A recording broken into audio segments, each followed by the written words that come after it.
you know, Tom didn't want to continue in the fight. So. Tom didn't want to continue in the fight. I mean, could you imagine if you're Tom Aspinall listening to that? Could you imagine? I mean, we know that no one from the UFC was with him at the hospital. We saw that on his video blog. Could you imagine how this guy must be feeling on this Monday? Everyone calling him into question, his heart into question, because he got poked in the eye multiple times, one of them knuckle deep, and his promoter is saying Tom didn't want to continue. Dana White has come under fire after seemingly turning his back on Tom Aspinall, and the MMA world is not taking it lightly.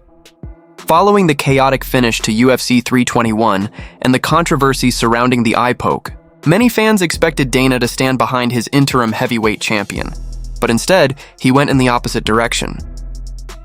During the post-fight press conference, Dana didn't defend Tom at all. Instead, he praised Ciryl Gane's performance, describing him as dominant and impressive, and even noting how Gane managed to cut Aspinall open before the fight ended. He framed the stoppage as Tom's choice not to continue, offering no sympathy and no recognition of the eye poke that caused the injury. Meanwhile, reports confirmed that Aspinall was taken to the hospital for evaluation, suffering from serious pain and vision issues, yet none of that was mentioned in Dana's comments. And laid there on his back until John submitted him. Against the cage, Gane was sat there, not moving, not bucking, not shifting or fighting hands, sitting there like this until John locked up the guillotine on him. I'm very aware of what happened in that fight. And do I wish Tom would have finished him earlier? I do, without resistance. That was the ideal circumstance for Tom Aspinall, was to finish Ciryl Gane with no resistance in the first round. I think we see an overconfident Gane in the rematch, and I think Tom smokes him. But Tom was raging. So there's an emotional aspect to this rematch now that I'm worried about, because I've been looking for Bully Tom to make an appearance for a very long time, you guys. For a very long time, I've been waiting for Bully Tom to make an appearance. And he made the appearance on, what the fuck you guys booing me for? He genuinely made an appearance in the post-fight speech. The fuck you guys booing me for? I got fucking double eye poked. A double eye poke landed. Insane. Crazy. Horrible result for the main event. Worst case scenario. All things come together. It's weird how MMA works, is it not? Dirtiest fighter on the heavyweight roster, Ciryl Gane, constantly cheats every single fight. He's a dirty little French cunt. John Jones is the nemesis of Tom Aspinall. Tom didn't want to continue in the fight. I mean, could you imagine if you're Tom Aspinall listening to that? Could you imagine?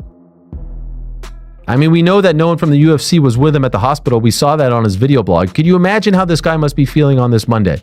Everyone calling him into question, his heart into question, because he got poked in the eye multiple times, one of them knuckle deep, and his promoter is saying Tom didn't want to continue. Not Tom was fouled with an illegal strike, multiple illegal strikes. Let me ask you a question. If that happened in some alternate universe to AJ, to Anthony Joshua, what do you think Eddie Hearn is saying? Eddie Hearn's probably still at the hospital with him. That's the difference. That's what I talk about. How do you think Tom feels on this Monday? Do you think he wanted it to end like that? Do you think that Tom was saying to himself, you know what? I got a bloody nose. The going got tough here. Peace out, guys. I'm out. Again, the fight wasn't as one-sided as people want you to believe. Yeah, I know it was weird that he was bloody. And yeah, I know it was weird that he was losing a round. We never see him lose rounds. We never see it go past the 2 minute and 2 second mark. That's his fight average going into this fight. But do you guys really think that he was looking for a way out? I'm mad, and I don't know who I'm mad at. I'm either mad at Ciryl or I'm mad at Tom. Something about this, though, was very off. Look, the fight, they were kind of getting to know each other. They were kind of feeling each other out. Tom did everything right, by the way. He came out there, he threw the big bombs, but Ciryl was slipping. What he does when his first plan of action doesn't work, what's he checked down to? Is he gonna wrestle? Can he compete with Ciryl Gane on his feet for 25 minutes? And I don't get any of those answers, and just like everybody at home, I'm disappointed.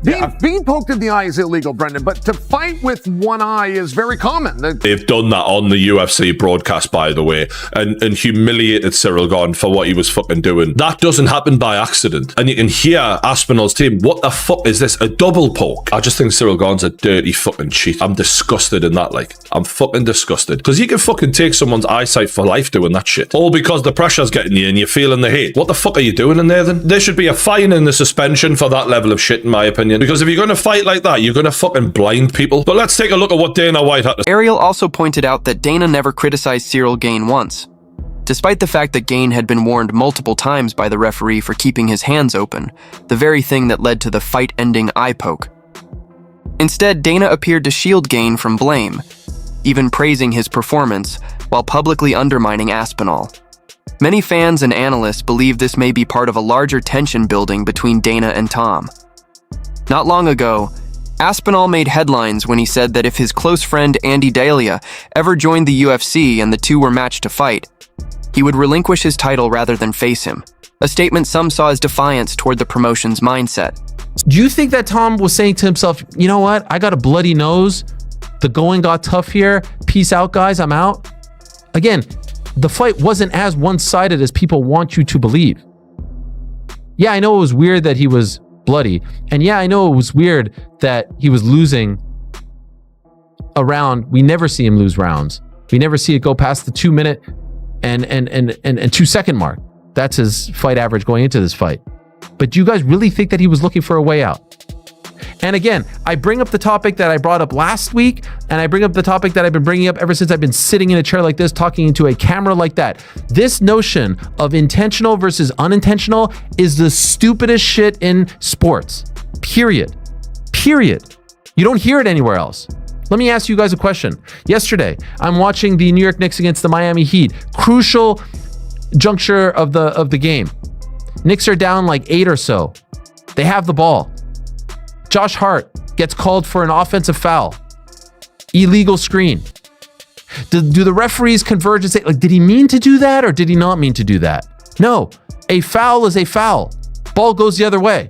Because it went a few minutes. It doesn't mean in any way, shape, or form here that Tom Aspinall was struggling. He fucking wasn't. Ciryl Gane's a good technical fighter. He was making it more difficult to catch him. But it wasn't like he was dishing out loads of punishment just because Tom had a bloody nose from a punch. Fucking Floyd Mayweather had a black eye from fucking Deji. A little bit of damage when you're in there throwing big fucking fists at each other is going to happen sometime. It does not reflect the way the fight is actually going. Little bit of blood. When, as long as you can breathe out that nose, you are fine. And it's this context that in the MMA and fight world, people just fucking ignore for some reason. I saw Tom Aspinall land some nasty stuff too. I saw Tom Aspinall throw a high kick. I've never seen him throw a high kick, and it's partly because he's never had to throw a high kick. There are layers to these guys' games that we have to find only when they're fighting someone that not only deserves to be in there with them, but can extend them to a point where they have to use all of their weapons. I mean, look, DC knows MMA. I'm not going to say he's talking total shit there, but I think if Tom Aspinall is being experimental in there and showing us things that he's not showing us before, I don't think for 1 second it's because I'm going to struggle here. I need to throw a high kick. I've never done that before. I don't think that's in his mind at all. He's so comfortable in there. He is showing more of his skill set that he has said he's been working on in the last year. It was a significant eye poke. It wasn't like a little scratch. Yeah. It was, they went in. They were proper eye pokes, and Tom clearly was in a lot of pain. There's people saying online, well, he was saying multiple times, I can't see. If he wanted to continue, he shouldn't be saying that. The reality is, if he can't see, tell the truth. If you can't see, you're allowed to say you can't see. People might point to me and say, well, you fought with one eye. Yeah, that was a secret because I shouldn't have been fighting. You know, Tom is the champion of the world. He doesn't want to go out there when his vision is impaired or vision is massively affected and potentially lose a fight that was shaping up to be a difficult fight. Ciryl Gane was on point tonight. He was looking good. We saw the damage on Tom's face. This was not an easy fight by any stretch of the imagination. He didn't want to continue with his vision damaged or not being able to see, so I don't blame him. The crowd were upset. I get that. They were frustrated. They've flown in from other countries. They've spent a lot of money. They've bought tickets, and the fight ends like that. I don't think the frustration was on Tom. I think the crowd was just annoyed at the situation. Instead of standing by him, Dana White appeared to throw Aspinall under the bus in front of the entire MMA world. This is the same Tom Aspinall who has built a reputation as one of the most respectful and humble fighters in the UFC. He's never been one to talk trash, disrespect opponents, or take shots at the promotion. Every time he steps into the octagon, he shows gratitude and professionalism. That's why Dana's reaction has felt deeply personal to many fans. Ariel Helwani didn't hold back either. He called out Dana's comments online, labeling them irresponsible and embarrassing for the organization. Damon and Mike Heck were having a conversation, and I read the transcript, and Mike Heck was very hard on Chael. Now, Mike gets a pass because Mike always backs Chael. So the fact that Mike was saying, hey, Chael, you got this right, it kind of made me listen. I kind of pay a little bit more attention because I know how supportive he has been. And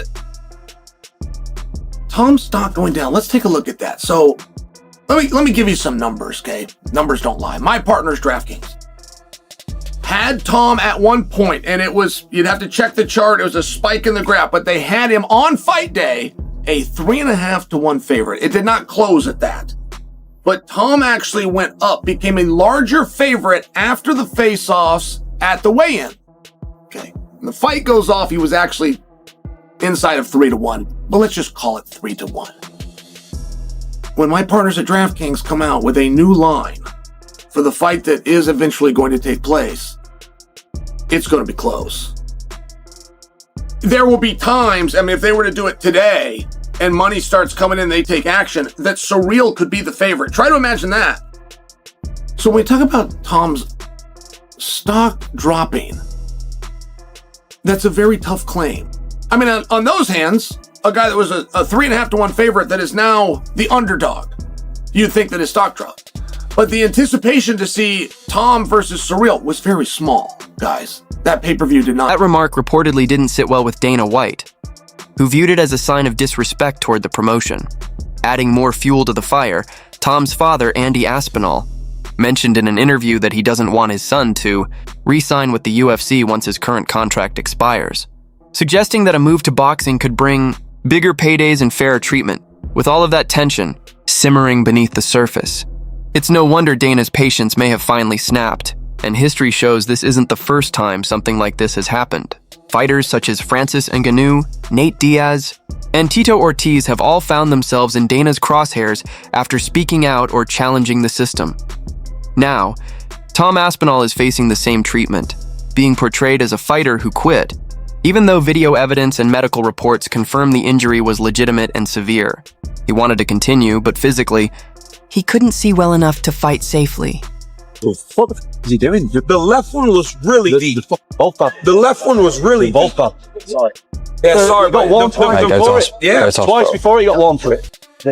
Mike Bisping, he lost his eye. And it's just a horrendous thing to think as a parent, really. And I know what it's like these days with people saying what they want, but if it's just your son, then they could lose an eye and their health, and they've got children to look after. You know, something needs doing about it. Yeah, it's horrendous for me to... Once again, Dana White has chosen to protect the UFC's image rather than stand by his fighter, and the MMA community is furious. Analysts, fighters, and fans across the board are calling out the double standards, claiming that Dana only wants company men, not outspoken champions. With Tom's father suggesting that his son's future with the UFC may be nearing its end, many believe the promotion could be making a massive mistake.